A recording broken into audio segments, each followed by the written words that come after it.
आप सबों का स्वागत है इस प्लेटफॉर्म पे। मैं आलोक राय आपके साथ कुछ इतिहास पे डिस्कस करूंगा। टॉपिक आप जानते ही हैं, मौर्य कला। यह टॉपिक ऐसा है कि टीजीटी, पीजीटी और हायर के लिए तो है ही विषय के संदर्भ में, सिविल के लिए भी यह प्रारंभिक परीक्षा पीटी प्रीलिम्स में भी उतना ही महत्वपूर्ण माना जाता है जितना मेंस में, क्योंकि आपका जो फर्स्ट पेपर है उसमें यह टॉपिक समाहित है। तो हम लोग इस टॉपिक की बात शुरू करने से पहले थोड़ी सी बात कर लें आजकल के इस माहौल के विषय में कि क्या आप लोग स्वस्थ हैं, कैसा चल रहा है, पढ़ाई लिखाई कैसी चल रही है। अधिकांश लोग घर गए हुए हैं, तो आप लोगों को ऑनलाइन के माध्यम से या यूट्यूब के माध्यम से वो सारी चीज़ें तो मिल ही रही हैं। साथ में आप अपने स्वास्थ्य का ध्यान रखते हुए पढ़ाई पर ध्यान दें, क्योंकि परीक्षा जो टली है ये परीक्षा होगी ही होगी, 1-2 माह बाद होगी, लेकिन होना तो तय है। तो ये ना समझिए कि टल गई। आप यह जो प्रतियोगिता है, कंपटीशन का एग्ज़ाम है, तो इस टलने का ये मतलब नहीं है कि टल गई। और सीट कितने होती है? 300-400-500 सीट है। अप्लीकेंट कितने हैं? लाखों में हैं।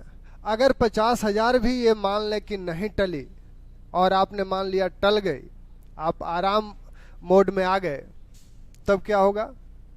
यानी आपको हर पल अपने को तत्पर रखना है, क्योंकि आप की प्रतियोगिता अपने उन प्रतियोगियों से है जो इसको ये मान रहे हैं कि हमें 2 माह का और समय मिल गया है तैयार करने को। जो हमारे कमजोर पक्ष हैं, जो वीक पॉइंट हैं सिलेबस का, वैसा भाग जिस पे आप पूरा कॉन्फिडेंस में नहीं है, उस भाग को पुनः तैयार करने के अवसर के रूप में इसे देखा जाए तो अच्छा है।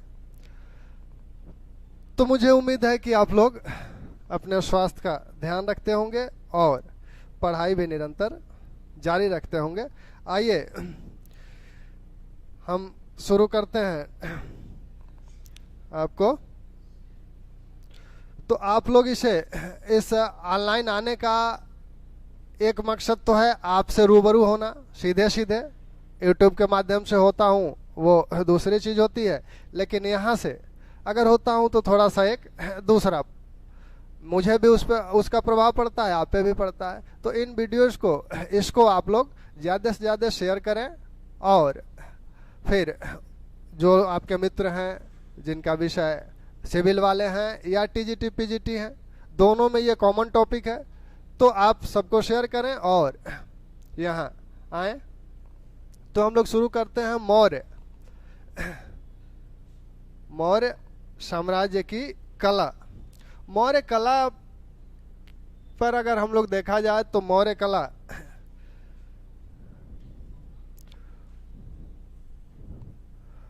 कला के कई पक्ष हैं, और विशेषकर कुमार स्वामी इसके 2 भागों में बांटते हैं। और 2 भाग कौन कौन से बांटते हैं? 2 भाग बांटते हैं। एक इसके 2 पक्ष बताते हैं, एक राजकीय कला और एक लोक कला। तो वहीं से बात शुरू की जाए कि मौर्य कला को 2 भागों में बांटा जाता है। एक राजकीय कला और एक लोक कला। तो इसमें दोनों समाहित है, राजकीय कला और लोक कला। और किसी भी काल की कला ढेर सारी चीज़ों को बयां करती है, वो मुगल कला हो या सल्तनत काल की कला हो या गुप्त कला हो या ये मौर्य कला हो। कला में किसी भी काल की कला को जब हम देखते हैं तो उससे कई चीज़ें एक साथ सामने आ जाती हैं। पहला तो इस कला से उस समय की सांस्कृतिक स्थिति, सांस्कृतिक अवस्था का बोध होता है कि वह कितनी उन्नतशील थी। साथ में उस समय की आर्थिक स्थिति का भी इस कला से आर्थिक स्थिति पर भी प्रकाश पड़ता है। आर्थिक स्थिति का मतलब यह है कि कला तभी समुन्नत होगी जब साम्राज्य आर्थिक रूप से सुदृढ़ होगा।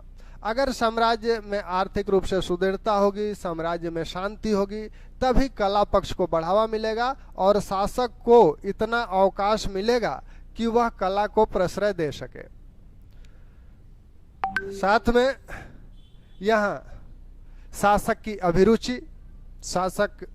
की अभिरुचि कला में कितनी है, किस प्रकार के कला में है, उसका भी पता इस कला के माध्यम से चल जाता है। लोक कलाओं में लोगों की मनोभावनाओं और उनके बीच उनके समाज में व्याप्त परंपराओं का भी पता कला के माध्यम से चलता है। मौर्य साम्राज्य एक बहुत बड़ा साम्राज्य है और इतना बड़ा साम्राज्य है कि इस साम्राज्य ने उत्तर पश्चिम में जिस सीमा को छुआ था, उस सीमा को इसके बाद भारत का कोई राजवंश नहीं छू पाया था।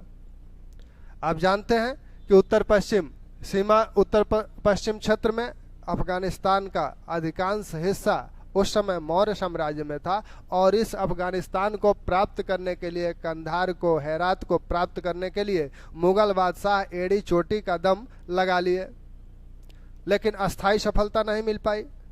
अंग्रेजों ने 2 युद्ध अफगानिस्तानियों से किया, अस्थायी सफलता नहीं मिली, अंततः वहां से आना पड़ा। लेकिन यह मौर्य साम्राज्य ऐसा साम्राज्य है, चंद्रगुप्त, अशोक ऐसे शासक हैं जिन लोगों ने इस पर नियंत्रण बनाए रखा। तो इतने बड़े साम्राज्य में कला का पक्ष भी बड़ा विस्तृत है और यह कला भारतीय संस्कृति को आज भी पूरी तरह से प्रदर्शित करती है। इस कला के जितने भी पक्ष हैं, हो सकता है यह कला बौद्ध धर्म से प्रभावित रही हो, लेकिन फिर भी हमारी जो संस्कृति है वह स्वयं ही एक सामाजिक संस्कृति है और इसमें किसी हिंदू, बौद्ध, जैन धर्म की जो परंपराएं हैं उनको पूर्णतया अलग नहीं किया जा सकता। वो किसी न किसी अन्य रूप में, अन्य परंपरा के माध्यम से, अन्य रिवाजों के माध्यम से एक दूसरे में मिली हुई हैं। तो वो यहाँ भी देखने को मिलता है। अगर हम इस सारनाथ स्तंभ के इन मूर्तियों की बात करें तो इनकी व्याख्या हम हिंदू रीति रिवाज से भी, परंपराओं से भी कर सकते हैं। आप इनकी व्याख्या बौद्ध परंपराओं से भी कर सकते हैं। तो अब आप हिंदू परंपराओं से इसकी व्याख्या करके संतुष्ट हो लें, कोई दूसरा बौद्ध परंपराओं से इनकी व्याख्या करके संतुष्ट हो लें। अंततः ये भारत की कला है और भारतीयता को अपने आप में समेटे हुए है, समाहित किए हुए है, इसीलिए आज हमारा राष्ट्रीय प्रतीक बना हुआ है। तो मौर्य कला के जो राजकीय पक्ष हैं, राजकीय पक्ष में एक तो जो राजप्रसाद है, राजप्रसाद, स्तंभ, स्तूप, विहार, मूर्तियां, ये इसके राजकीय पक्ष को इंगित करती हैं। और लोक कला पक्ष को जो मिट्टी की मूर्तियां हैं, मिट्टी की मूर्तियां,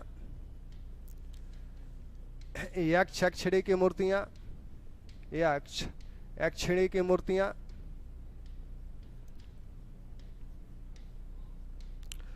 अब इनको हम लोग एक एक करके देखें कि राजप्रसाद यानी जो उस समय किसी भी शासक वर्ग की आवश्यकता होती है, एक जरूरत होती है अपने राजप्रसाद, अपने किलों को बनवाने की, और उस आवश्यकता के तहत यहाँ भी राजप्रसाद बना।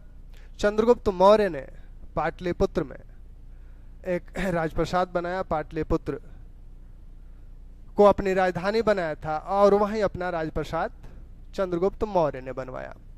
इस राजप्रसाद के विषय में यूनानी लेखकों ने इसकी व्याख्या की है, इसका वर्णन किया है कि पाटलिपुत्र कहाँ है और यह जो पाटलिपुत्र नगर था उस समय यह कितना भव्य था। मेगास्थनीज और स्ट्रेबो दोनों इसकी बात करते हैं। बाद में इनके 400-500 साल बाद जब फाहियान आता है तो वह भी इन्हें देखता है और इसकी प्रशंसा करता है। पाटलिपुत्र का उत्खनन जब स्पूनर ने करवाया तो उन लोगों ने जो वर्णन किया था उसकी पुष्टि उस पाटलिपुत्र के कुम्हरार और बुलंदी बाग के उत्खनन में प्राप्त चीजों से हो गई। कौटिल्य स्वयं क्या कहते हैं? कौटिल्य कहते हैं कि नगर का विन्यास कैसा होना चाहिए, नगर कैसे स्थित होना चाहिए, कहाँ स्थित होना चाहिए। तो नगरों के विषय में वो कहते हैं कौटिल्य कि नगर के मध्य शिव सदन होना चाहिए, नगर के मध्य शिव सदन होना चाहिए और उसके चारों ओर नगर स्थापित होना चाहिए। फिर नगर के चारों ओर एक परिखा होनी चाहिए, यानी खाई खुदी होनी चाहिए नगर की सुरक्षा के लिए। फिर उसके बाद उसमें परकोटे होने चाहिए, उसमें प्रकार होना चाहिए, परकोटे उसमें होने चाहिए। यानी अगर हम बात करें कि नगर की वो जब बात करते हैं कौटिल्य, तो नगर की बात करते समय वो कहते हैं कि मध्य में शिव सदन हो, मध्य में क्या हो? शिव सदन हो, इसके चारों ओर नगर बसाए जाएं। फिर नगर की जो बाउंड्री हो, इसकी एक बाउंड्री भी हो, प्रकार भी हो, इसके बाद एक खाई भी हो, ये परिखा यानी खाई भी हो। इस बाउंड्री में क्या हो?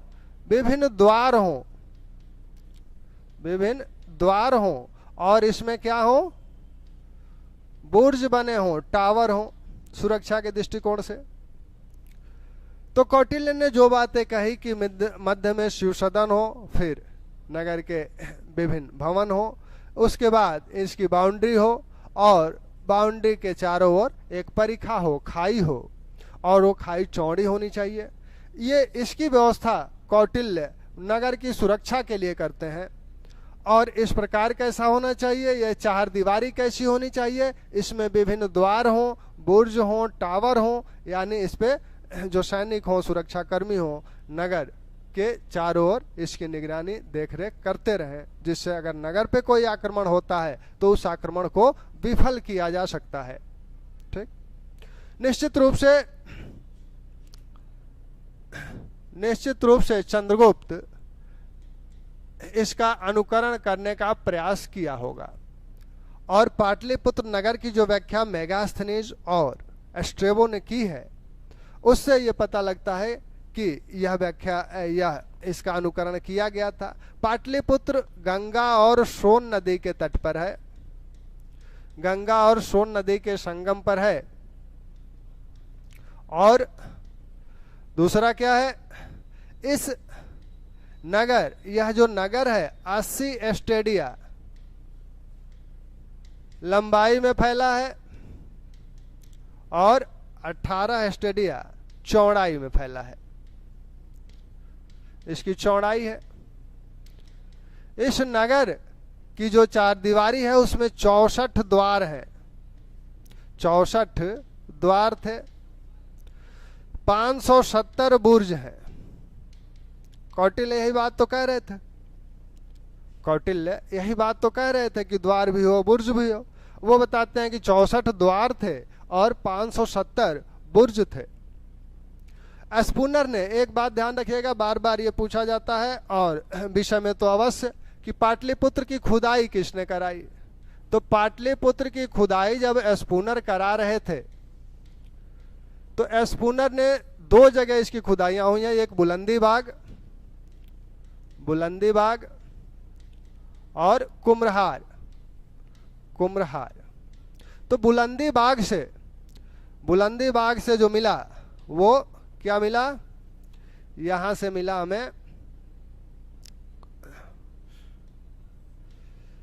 चार दीवारी का साक्ष्य मिला, बुलंदी बाग से चार दीवारी का साक्ष्य मिला है और कुम्हरार से राजमहल का साक्ष्य मिला है,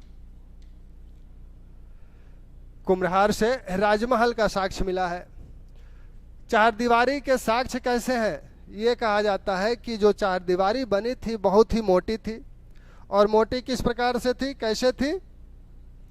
दो, एक तरफ लकड़ी की, ये चारदीवारी भी लकड़ी की है। और मौर्य कला अपने काष्ठ कला के लिए जाना जाता है, इस बात का ध्यान रखिएगा। मौर्य कला किस कला के रूप में जाना जाता है? काष्ठ कला, लकड़ी की जो कला है उसके लिए ये जानी जाती है।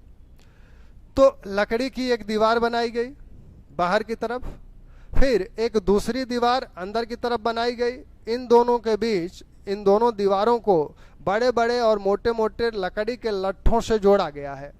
तो इन दोनों दीवारों के बीच में, जैसे इधर एक दीवार बनी, इधर एक दीवार बनी, और बीच में इन्हें लकड़ी के लट्ठों से जोड़ा गया। और ये जो बीच का खाली स्थान है, इसमें ईंट, मिट्टी, पत्थर आदि को कूट कूट के भरा गया है। तो इस प्रकार यह जो दीवार है बहुत चौड़ी हो गई और बहुत मजबूत हो गई। तो इस प्रकार से इस पाटलिपुत्र नगर की सुरक्षा के लिए जो चारदीवारी बनी थी, इस प्रकार निर्मित की गई थी। यही जो कुम्हरार है, यहाँ से एक स्तंभों वाले भवन का साक्ष्य मिला है और माना जाता है कि वह चंद्रगुप्त का सभा भवन था। लगभग 80 स्तंभ उसमें है, 8 पंक्तियों में 10-10 स्तंभों की 8 पंक्तियां मिलती हैं। नीचे लकड़ी है, फर्श लकड़ी की है, और ऐसा माना जाता है कि छत भी लकड़ी की रही होगी। इसके जो स्तंभ हैं, स्तंभों पर विभिन्न कलात्मक चीजें मिलती हैं। स्तंभ जो हैं, स्तंभों पर स्वर्ण लताएं, स्तंभों पर स्वर्ण लताएं मिलती हैं, स्वर्ण लताएं बनाई गई हैं। और इन पर चांदी की चिड़िया, इन पर चांदी की चिड़िया बनाई गई हैं। तो ये बड़े ही भव्य है। स्तंभों, जो स्तंभ वाला भवन है या अन्य भवनों में जो स्तंभ है, उनमें सोने के लताएं बनाई गई हैं और चांदी की चिड़िया बनाई गई थी, ऐसा माना जाता है। ये जो भवन है, भवन एक भवन के चारों ओर बाग थे, तालाब थे, और तालाबों में रंग बिरंगी मछलियां थीं। फाहियान, ये तो एस्ट्रेबो और मेगास्थनीज ने इसका वर्णन कर दिया। मेगास्थनीज स्वयं चंद्रगुप्त के दरबार में आया था राजदूत बन के। फाहियान जब आता है 5वीं शताब्दी में, 399 ईस्वी में, और यह काल कब का है? मौर्य साम्राज्य 322 ईसा पूर्व में चंद्रगुप्त मौर्य शपथ लेते हैं, और मान लीजिए 300 ईस्वी तक ये सारा निर्माण कार्य वो कराए होंगे। तो 300 यहाँ और ये 399, यानी लगभग 600 साल बाद जब फाहियान आता है, तब वह भी इस पाटलिपुत्र नगर को देखा था। और देखने के बाद कहा क्या? देखने के बाद कहा कि संसार के मनुष्य इसे नहीं बना सकते, संसार के मनुष्य इसे नहीं बना सकते, इसे देवताओं ने निर्मित किया है। तो फाहियान के इस कथन से ही पाटलिपुत्र और चंद्रगुप्त द्वारा बनवाए गए राजमहल या राजप्रसाद की भव्यता का पता लगता है। और निश्चित रूप से इतना बड़ा साम्राज्य था तो संसाधन भी थे, साम्राज्य भी बड़ा था, तो ये कार्य संभव भी रहा होगा। अब इस राजप्रसाद में हम लोगों को तथ्यात्मक दृष्टिकोण से कौन कौन सी चीजें मिली जो हमें हमेशा याद रखना है। पहली चीज ये मिली कि यह पाटलिपुत्र का वर्णन किसने किया है? पाटलिपुत्र के इतिहास में अगर जाएंगे तो इतिहास में पाटलिपुत्र की स्थापना किसने की? पाटलिपुत्र की जो रणनीतिक महत्व है उसको किसने सबसे पहले समझा? फिर पाटलिपुत्र के विभिन्न नाम हैं, कुसुमध्वज है, अजीमाबाद है, पाटलिपुत्र है, पटना है। तो उनकी बात कभी की जाएगी बाद में, लेकिन अभी हम लोग, क्योंकि फिर उधर अगर चलेंगे तो ये छूटा का छूटा रहेगा। तो पाटलिपुत्र का विवरण किसने दिया? आपने देखा मेगास्थनीज ने दिया, और स्ट्रेबो जो बात करता है मेगास्थनीज के आधार पे ही करता है, क्योंकि उसी इंडिका के उदाहरणों को ये लोग अपने अपने पुस्तकों में समय समय पर उसका उदाहरण देते हैं। फिर पाटलिपुत्र की खुदाई किसने की, किसने कराई, वो हम लोगों ने देखा ही। यहां से पाटलिपुत्र के दो स्थानों से जो खुदाई करवाई गई है, बुलंदी बाग और कुम्भरहार, तो बुलंदी बाग से क्या मिला, कुम्भरहार से क्या मिला। ठीक, पाटलिपुत्र के विषय में जो बातें स्ट्रेबो और मेगास्थनीज द्वारा कही गई हैं उन कथनों को ध्यान रखिएगा। पाटलिपुत्र नगर का जो विवरण, द्वार बुर्ज आदि की, इनके प्रकार की। फिर फाहियान ने जो कहा उस कथन को। अब हम लोग इस राजमहल से बाहर आए, तो राजमहल से जब बाहर आएंगे तो क्या दिखेगा? स्तंभ। पहले स्तंभों की बात कर ली जाए। ये जो स्तंभ हैं, विशेषकर अशोक के स्तंभ, कुछ विद्वान ये मानते हैं, जैसे मार्शल, क्रैमिश, ये लोग मानते हैं कि अशोक के ये जो स्तंभ हैं ये ईरान के स्तंभों के अनुकरण पर बनवाए गए हैं। यानी ईरान में जो हखामनी साम्राज्य में जो स्तंभ बने थे, उन्हीं स्तंभों के अनुसरण पर ये स्तंभ बनवाए गए। इन स्तंभों पर चमकीली पालिश मिलती है। स्पूनर कहते हैं कि ये पालिश भी वहीं से आयात की गई थी। ये पालिश की कला भी वहीं से आयात की गई थी। देवदत्त मिश्रा जी, धन्यवाद। तो पालिश की कला वहां से आयात की गई, ऐसा कहा जाता है। तो इसको हम लोग देखेंगे कि क्या ये ईरानी स्तंभों के अनुसरण पर निर्मित किए गए थे या उनसे स्वतंत्र रूप से बनाए गए। पहले अगर अशोक के स्तंभों की बात की जाए तो अशोक के जो स्तंभ हैं वो हाथी के सूंड के आकार के हैं। हाथी के सूंड के आकार के हैं, नीचे मोटे हैं, ऊपर पतले होते गए हैं। नीचे मोटे हैं और ऊपर पतले होते गए हैं। ये स्तंभ, इन स्तंभों के ऊपर यहाँ एक मेखला बनी हुई है गोलाकार। इसे यष्टि बोला जाता है। यह मेखला है। इसके बाद इस मेखला के ऊपर क्या बना है? मेखला के ऊपर आपका अधोमुखी कमल बना है। अधोमुखी कमल बना है। अब इस अधोमुखी कमल के ऊपर भी एक गोलाकार आकृति है जिसे कंठ बोला जाता है। इसे क्या बोला जाता है? कंठ या ग्रीवा। इसके ऊपर एक चौकी रखी गई है। इसके ऊपर एक चौकी, वो गोलाकार है या चौकोर है, दोनों रूप में मिलती है। गोलाकार भी मिलती है, चौकोर भी मिलती है। इसे क्या कहा जा रहा है? चौकी। इसके ऊपर, इस चौकी के ऊपर विभिन्न पशु मूर्तियां मिलती हैं। इस चौकी के ऊपर विभिन्न पशु मूर्तियां मिलती हैं। यही अशोक के स्तंभों, सभी स्तंभों पर यही विन्यास है। इसी प्रकार का विन्यास सभी स्तंभों पे मिलता है।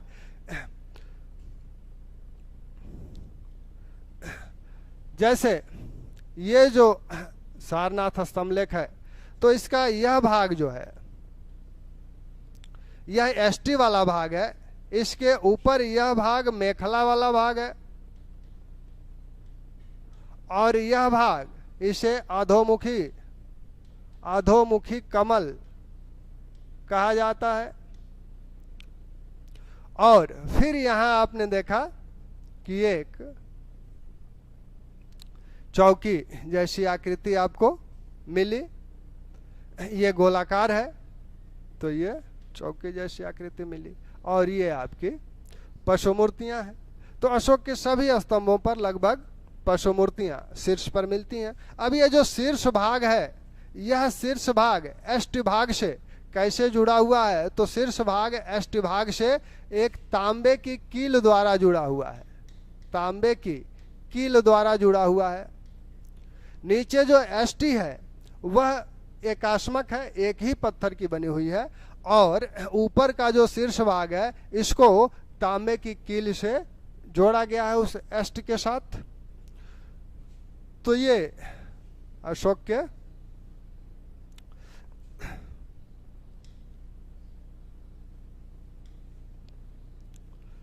तो यहां जो अष्टभाग है ये क्या है? एकास्मक है, यानी एक ही यश्म का बना हुआ है, एक ही पत्थर का बना हुआ है। यह जो शीर्ष भाग है, यह शीर्ष भाग यह तांबे की कील से जुड़ा हुआ है, तांबे की कील से जोड़ा गया है। अशोक के लगभग 23 स्तंभ माने जाते हैं मिले हुए। इसमें से कुछ लेखयुक्त हैं और कुछ लेख विहीन हैं। कुछ लेख युक्त हैं जिन पे लेख अंकित हैं, जैसा कि हम लोगों ने अशोक के अभिलेखों में देखा था कि कुछ बृहद स्तंभ लेख थे, कुछ लघु स्तंभ लेख थे। बृहद स्तंभ लेखों में हम लोगों ने 6 की बात की थी, लघु स्तंभ लेखों में सांची, सारनाथ, कौशाम्बी, आपके रुमनदेई, निगलीमा, इन लघु स्तंभ लेखों की बात की गई थी। जो लेख विहीन स्तंभ हैं, लेख विहीन जो महत्वपूर्ण स्तंभ हैं, उस लेख विहीन स्तंभों में आप देखें तो कौशाम्बी, कोशाम, कौशाम्बी, इसे आप कोशम भी बोला जाता है। वैशाली का स्तंभ, इसे वषाढ़ भी बोला जाता है। फिर रामपुरवा, रामपुरवा से एक बृहद स्तंभ लेख भी मिला हुआ था, एक लेख विहीन स्तंभ भी मिला हुआ है, और शंकिशा। ये जो है लेख विहीन स्तंभ है। लेकिन लेख विहीन हो या लेख युक्त हो, दोनों स्तंभों में पालिश है, उपदार पालिश जो है, ये पूरे स्तंभ बिल्कुल पालिश किए हुए हैं। और प्रारंभ में तो कुछ लोगों ने इसे धातु का समझ लिया, लेकिन बाद में ये पता चला नहीं, ये तो पाषाण के हैं और इन्हें पालिश से इस तरह से चिकना और चमकीला बनाया गया है। तो बातें समझ में आ रही है ना?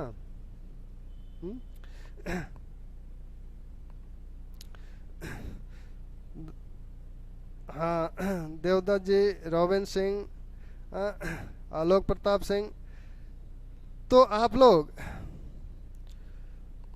इसको और शेयर करिए और ढेर सारे लोगों को जोड़ने का काम कीजिए। ये लाइव जो हुआ गया है, ऐसा नहीं है कि हम एक ही दिन लाइव होंगे, जब भी आपकी डिमांड होगी हम लाइव होंगे, और हम लोग पूरे कोर्स को भी कंप्लीट करेंगे। ऐसा नहीं है कि मौर्य कला पढ़ा के छोड़ देंगे, और हो सकता हो कि मौर्य कला आज पूरी भी ना हो पाए। तो लेकिन अगर आज नहीं पूरी होती है तो कल इसे पूरा अवश्य करेंगे।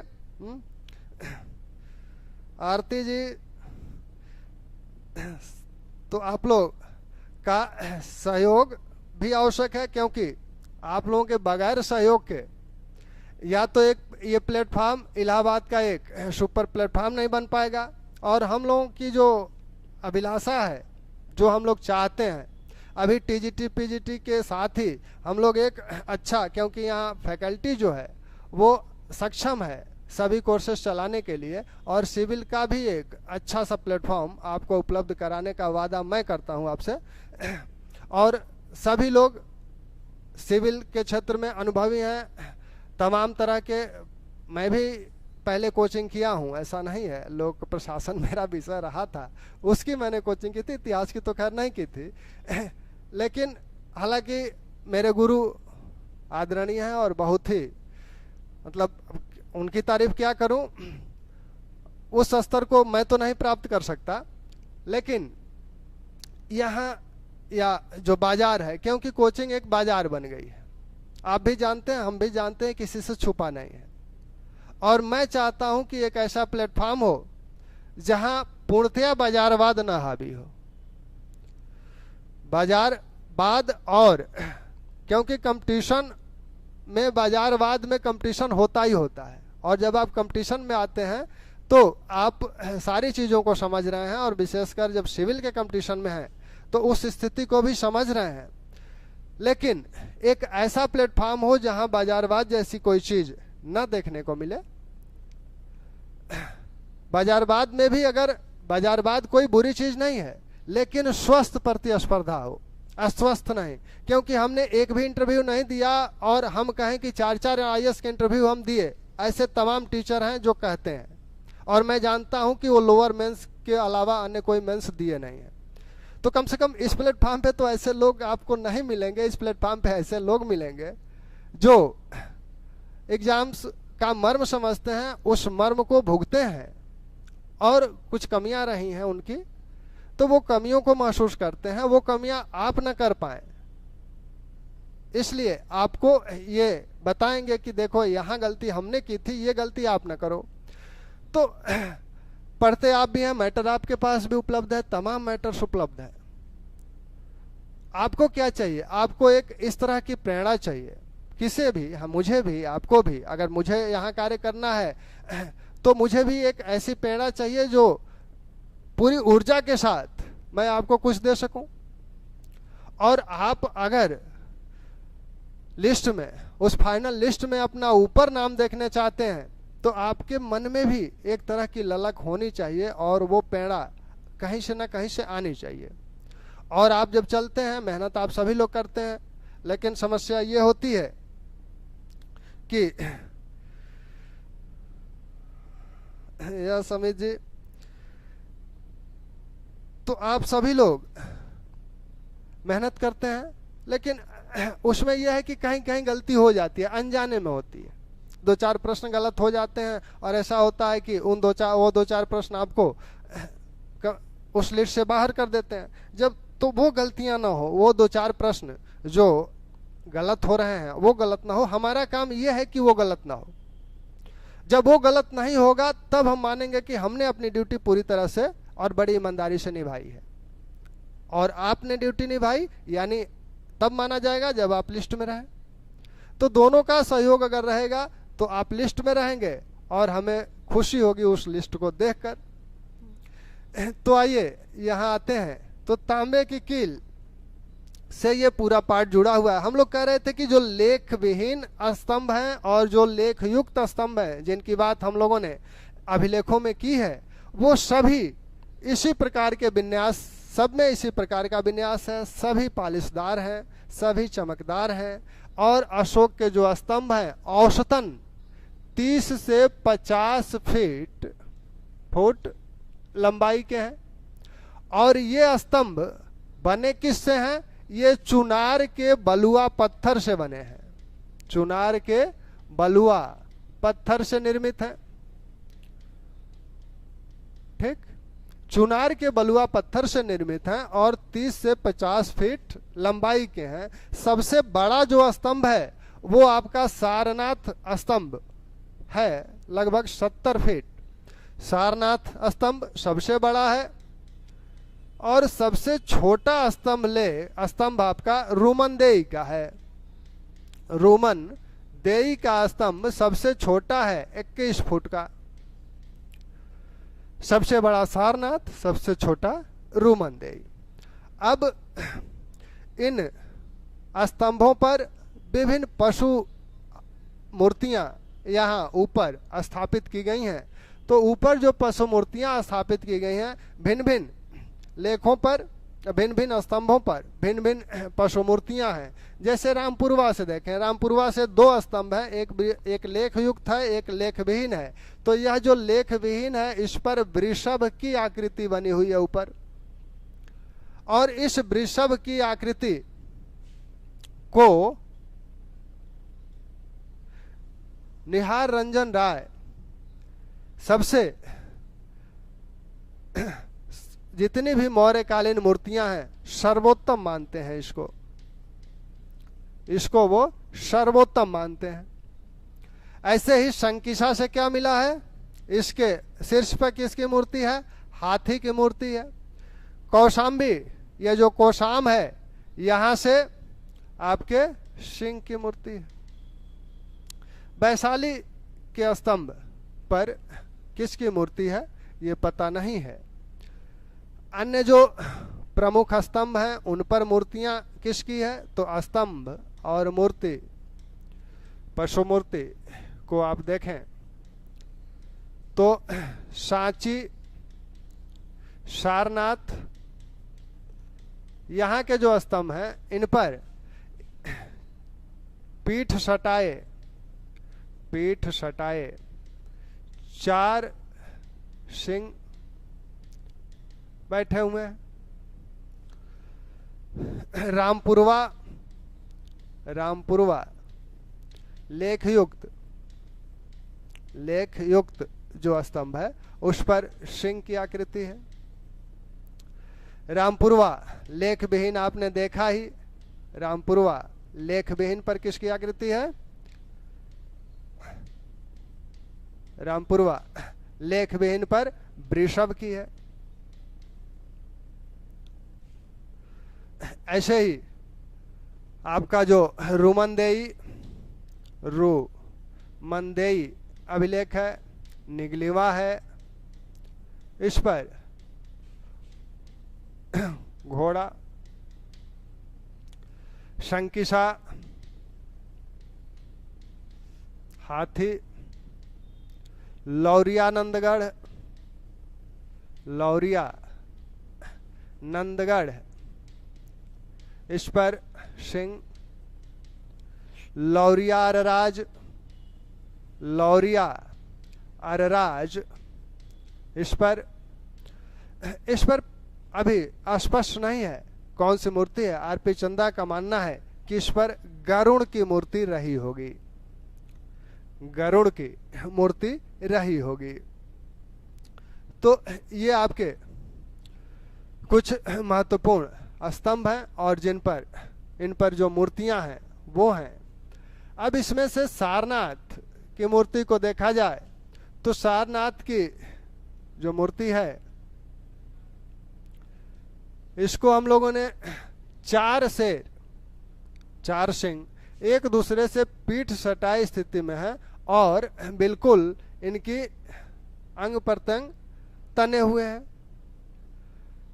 यहाँ जो चौकी बनी है इस पे भी 4 पशु मूर्तियां दिखाई जाती हैं।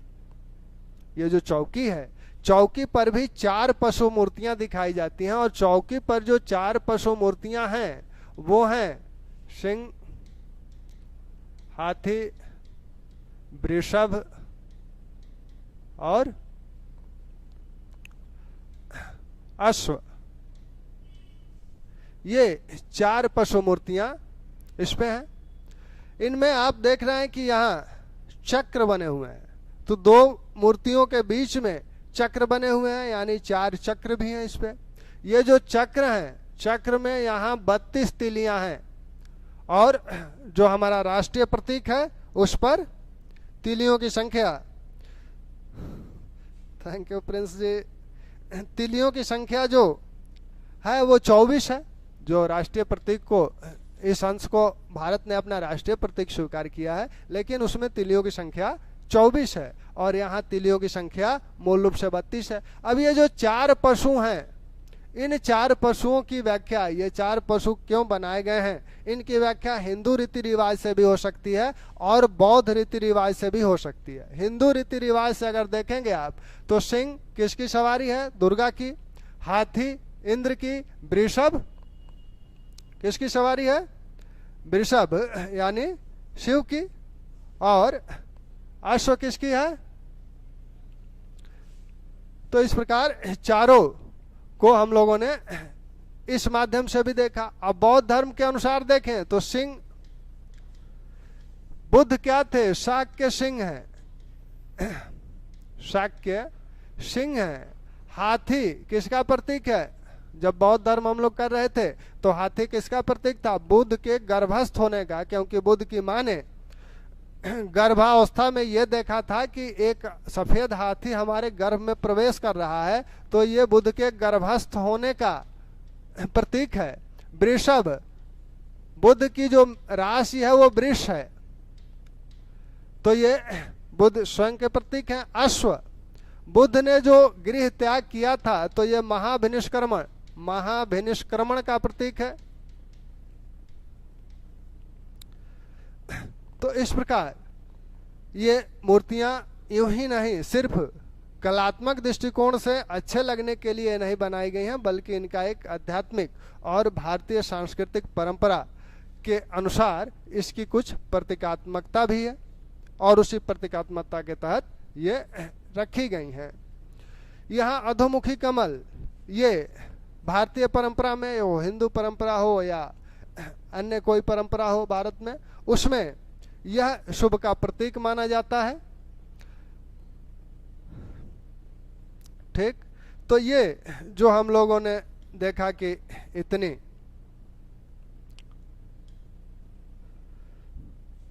तो ये स्तंभों पे ये मूर्तियां हैं। यह जो लौरिया नंदगढ़ स्तंभ है यह सबसे सुरक्षित अवस्था में, लौरिया नंदगढ़ वाला स्तंभ सबसे सुरक्षित अवस्था में माना जाता है, और इस पर इसकी हंस पंक्ति में दिखाए गए हैं। हंसों को यहाँ एक पंक्ति में हंसों को दिखाया गया है, और जिन चार चौकी पर जो चार मूर्तियां हैं उनको जो दिखाया गया है वह चलयमान मुद्रा में है, वो चलयमान मुद्रा में है, चलती हुई दिखाई गई हैं। और ऊपर के जो चार सिंह हैं वह अशोक के साम्राज्य, चारों दिशाओं में उसके साम्राज्य और चारों दिशाओं में उसके धम विजय को इंगित करते हैं, या फिर बुद्ध के चारों दिशाओं में उनके आध्यात्मिक पराक्रम को इंगित करते हैं। तो ये स्तंभों की कुछ बातें रहीं। अब स्तंभों के बाद हम लोग आए किस पे? स्तंभों के बाद आया जाए स्तूपों पर। अच्छा, अभी तो स्तंभ में एक चीज बाकी है, इनकी तुलना ईरानी स्तंभों से। तो ईरानी स्तंभों से इनकी जब तुलना करते हैं तो ईरानी स्तंभ, क्योंकि ये सवाल आपके बनते ही बनते हैं कि ईरानी स्तंभ और अशोक के स्तंभों में क्या अंतर है या क्या समानता है, क्योंकि तभी ये निर्धारित होगा कि अशोक के स्तंभ ईरानी स्तंभों के अनुकरण पर बनाए गए हैं। दारा प्रथम के 100 स्तंभों वाले महल में जो स्तंभ लगे हैं क्या वैसे ही स्तंभ अशोक के भी स्तंभ हैं?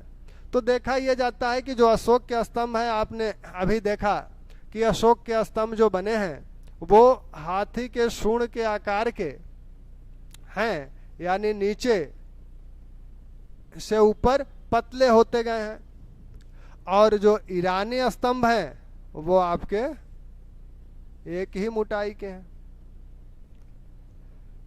दूसरा, ये एक ही पत्थर के बने हैं, ईरानी स्तंभ कई पत्थरों के जोड़ से बने हैं।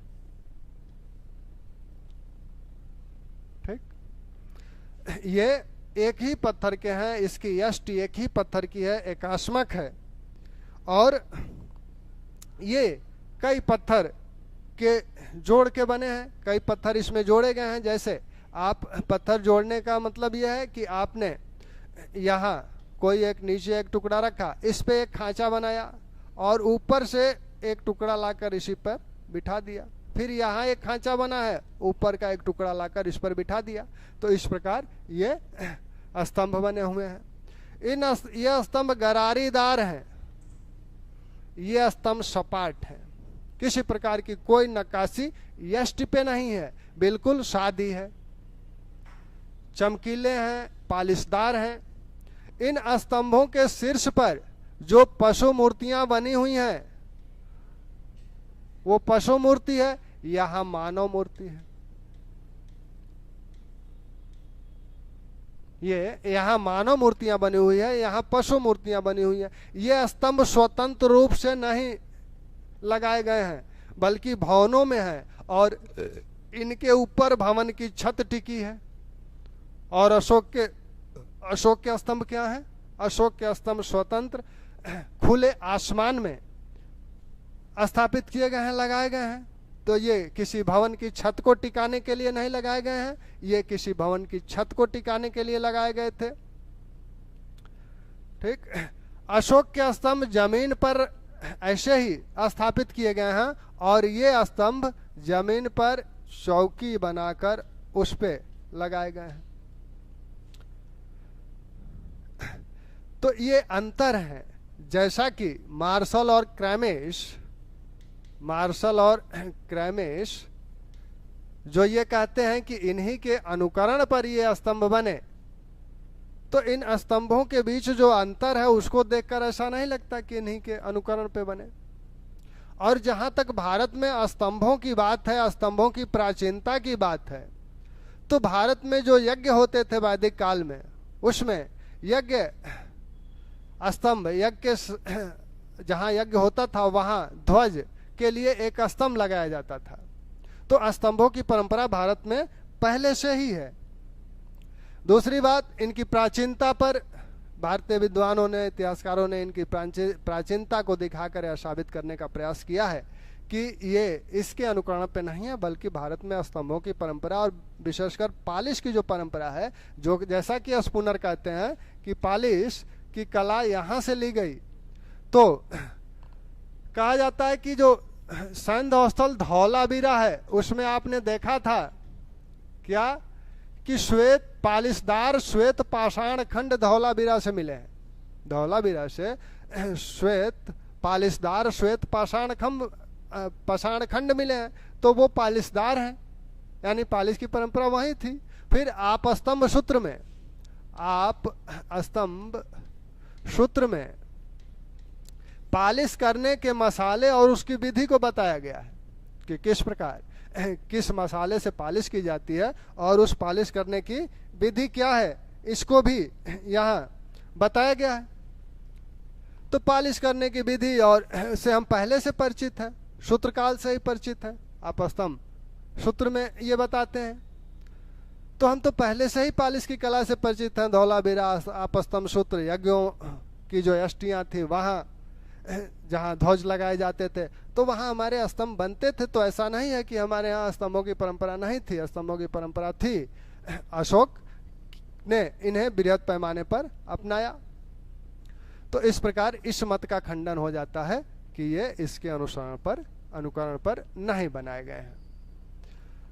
अब हम लोग आए किस पे?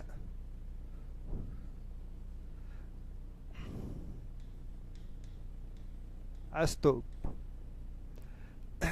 इसी को चैत्य भी कहा जाता है और इसी के साथ एक शब्द और है, चैत्य गृह। बौद्ध परंपरा में चैत्यों का जो विन्यास है, ये सामान्यतः एक चबूतरे पर उल्टे कटोरा जैसी आकृति होती थी। इसे अंड बोला जाता है। इसके ऊपर यहां हर्मिका होता है।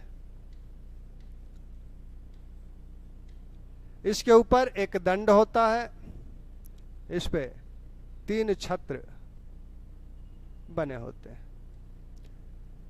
एक दंड 3 छत्र बने होते हैं। इसके चारों ओर वेदिका होती है। तो ये चबूतरा या मेधी पे बने हैं, इसे चबूतरा कहें या मेधी कहें, पर बने हैं। स्तूप के चारों ओर रेलिंग या वेदिका होती है, इसे रेलिंग कहें। यह रेलिंग और स्तूप के बीच का जो स्थान है, रेलिंग और स्तूप के बीच का जो स्थान है, इसे ही प्रदक्षिणा पथ बोला जाता है। बौद्ध मत अनुयायी स्तूप की जो परिक्रमा करते हैं, इसी मार्ग पर करते हैं। रेलिंग और स्तूप के बीच में जो जगह बची हुई है, उसी जगह के बीच, इसी स्थान के बीच ये परिक्रमा किया जाता है, तो ये प्रदक्षिणा पथ बोला जाता है। यह जो हर्मिका है, हर्मिका स्तूप का सबसे पवित्र स्थान है। सबसे पवित्र स्थान, अगर कोई स्तूप में सबसे पवित्र अंग कोई है तो वो हर्मिका है। और यहीं पर पेटी में, पत्थर की पेटी हो या धातु की पेटी हो, उसमें शरीर धातु या जिसको लेकर भी स्तूप बनाया जा रहा है, उसको रखा जाता है। तो इसलिए यह बहुत ही पवित्र स्थल होता है। हिंदू मंदिरों से अगर तुलना की जाए तो हिंदू मंदिरों का जो गर्भगृह है, वह उससे हर्मिका की तुलना की जा सकती है, क्योंकि हिंदू मंदिरों में भी गर्भगृह सबसे पवित्र स्थान होता है, और ऐसे ही बौद्ध स्तूपों में भी हर्मिका सबसे पवित्र स्थान होता है।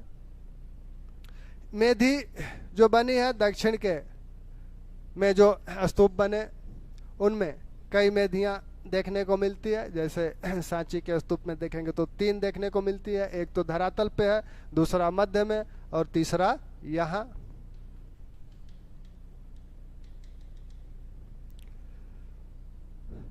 तो ये स्तूप का सामान्य विन्यास है। अब इस वेदिका में आगे चलकर वेदिका में द्वार बनाए जाने लगे, जिन्हें तोरण द्वार कहा जा रहा है। तोरण द्वार कहा जा रहा है।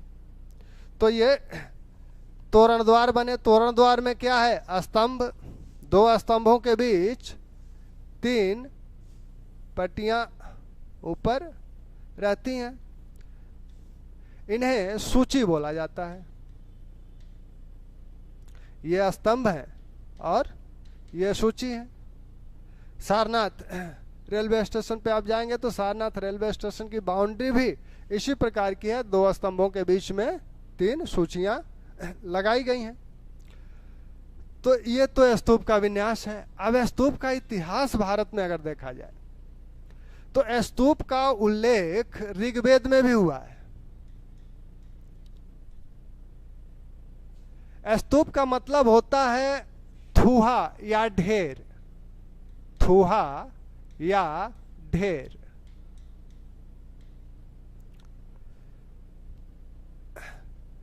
चिता जब जलती है तो अग्नि ज्वालाओं को